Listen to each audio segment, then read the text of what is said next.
Invité Dadou Payet et Nadine Cambridge qui viennent nous parler donc de l'élection qui va se tenir le 25 septembre, l'élection de Miss Polynésie 2010. Vous savez déjà où ça va se passer pour cette élection?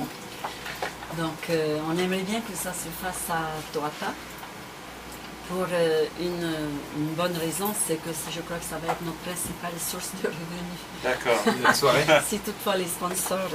Bon, on ne sait jamais s'il y a des sponsors qui nous écoutent. Ah ouais, s'il vous plaît.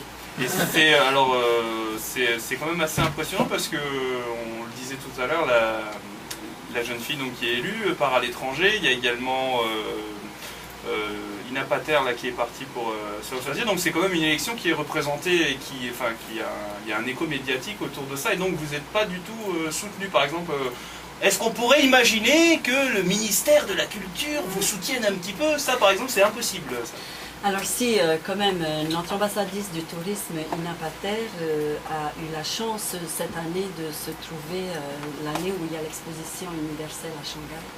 Donc en tant qu'ambassadrice du tourisme, elle a été choisie pour faire le poster qui représentera la Polynésie au pavillon Pacifique. Donc voilà, Ina en principe devrait s'envoler à la fin du mois avec toute la troupe de Taitiora et une partie d'une délégation de notre pays pour représenter la Polynésie.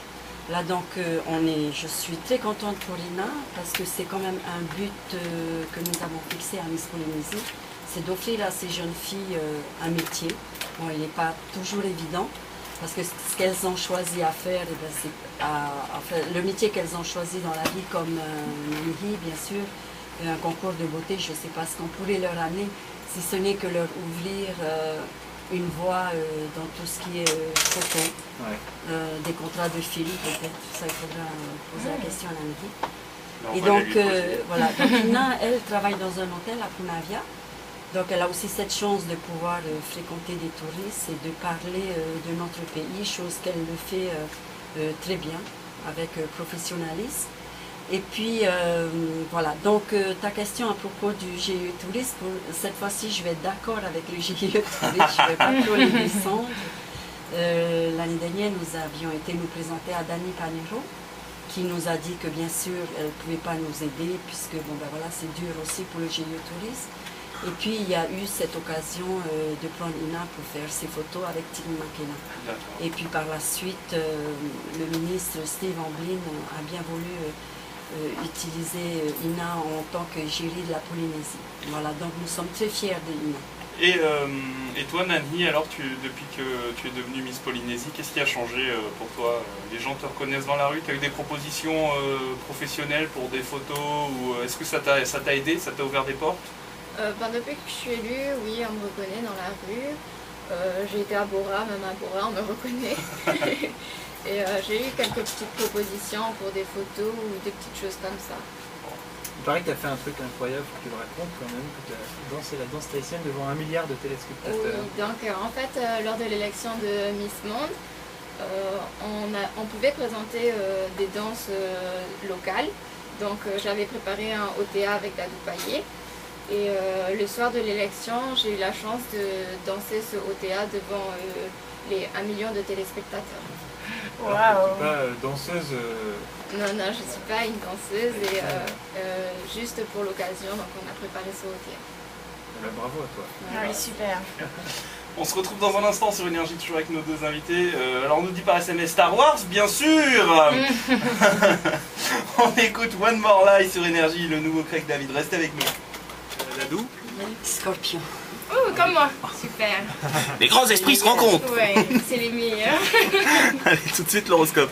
Cambridge et Dadou Payet qui nous parle de l'élection donc de Miss Polynésie 2010. Ça va être le 25 septembre, donc vous avez un petit peu de temps. Mais il y a un casting aujourd'hui qui va se tenir au Méridien. Alors si vous êtes une jeune fille et que vous êtes tatouée, parce qu'on peut être tatoué, Oui. eh bien vous pouvez vous présenter à ce casting du côté du Méridien ce matin. Et peut-être que vous aurez la chance d'être la prochaine Miss Polynésie comme Nani. Comment ça s'est passé ta préparation pour l'élection, Nani? Tu as pris des cours, parce que je sais que souvent avant une élection, il y a des jeunes filles, bon, je parle moi, qui prennent des cours avec des chorégraphes, des cours de danse, qui se mettent à faire du sport comme des malades. Est-ce que toi, tu as été genre les mains dans les poches à l'élection tranquille, ou tu t'es préparé un minimum à l'avance? En fait, on était préparés avec Heyari du comité et Reipo Adams. Donc j'ai trouvé qu'on était très bien préparés et j'ai pas eu besoin de prendre des cours en plus en fait. D'accord. La préparation a duré combien de temps? La préparation, elle a commencé en mars et l'élection a eu lieu, elle devait avoir lieu fin avril, mais finalement elle a eu lieu en début mai en fait. Donc en fait on a eu un mois de préparation. Oh. Mais bon, il faut rajouter qu'elles sont aussi, nous avons des sponsors beauté, santé, donc elles sont chaperonnées. Voilà, Oui, Star oui. Gym, elles vont à la gym, nous leur donnons des cours de maquillage, de maintien, donc c'était fait par Reipo Adams. Quoi d'autre? Coiffure. Oui. Ah, vous avez eu un excellent professeur alors. Et au niveau des lots, qu'est-ce que tu as gagné l'année dernière? Alors moi j'ai eu la chance de gagner une jolie voiture, une Toyota Yaris. J'ai eu également un collier de perles, d'une très grande valeur. De Aura au Père. On va faire un peu de pub. Voilà, Ah, mais voilà. allez-y. Ah bah oui. Alors Air Tahiti m'a offert 2 billets d'avion aller-retour pour Bora Bora. J'ai aussi eu un chèque et j'ai eu de nombreux lots de cosmétiques. J'ai eu aussi le sport pendant 1 an à Star Gym. Et j'ai eu des séances d'entretien physique en fait avec Body Studio. Et donc les produits de beauté, notre sponsor que nous remercions beaucoup, c'était Maybelline, Ah, wow. du groupe Aline. Elles ont été gâtées, elles ont eu je crois un sac qui a pesé 10 kilos de produits de beauté, entre mascara, crème, Rouge à lèvres. rouge à T'avais une lèvres. voiture avec, hein. Ouais, en Voilà. fait, t'avais la voiture pour mettre le sac dedans. En tout cas, tu remercies bien tes sponsors. Oui, alors, un grand t'as été merci. super gâtés. J'étais très gâtée. On les retrouve dans un petit instant, hein, nos deux invités de ce matin. On écoute Jason Derulo, on a rendez-vous avec Benoît tout à l'heure pour la revue de presse. Alors on nous dit par SMS, alors moi c'est le Seigneur des Anneaux, surtout avec l'elfe Yo-Yo. Rapport à la question du jour, Aragorn, Kenobi, mon héros. Alors définitivement Star Wars, il n'y a rien de plus classe qu'un Jedi, Anakin, Obi-Wan, Qui-Gon Jinn. Miam, ils peuvent aller se rhabiller les hobbits et les elfes. Moi ça mérite d'être clair. Alors on nous dit toujours du côté des SMS, alors le Seigneur des Anneaux of course, le Seigneur des Anneaux, la princesse des elfes est plus jolie que la princesse Leia avec ses 2 ridicules robots aspirateurs, ça se discute. Ah, voilà. bah non, moi je trouve que c'est vrai. Hein. Donc le Seigneur des Anneaux aussi pour moi, attends R2D2 il est super sexe R2D2. Ah oui, il est super sexy. Le Seigneur des Anneaux, je n'ai Chewbacca. jamais rien compris au truc de Star Wars. Le Seigneur des Anneaux, gros bisous à toute l'équipe d'énergie de Best Radio. On nous dit la guerre des anneaux. La guerre des anneaux. Les deux. Jason Derulo, on se retrouve dans un instant.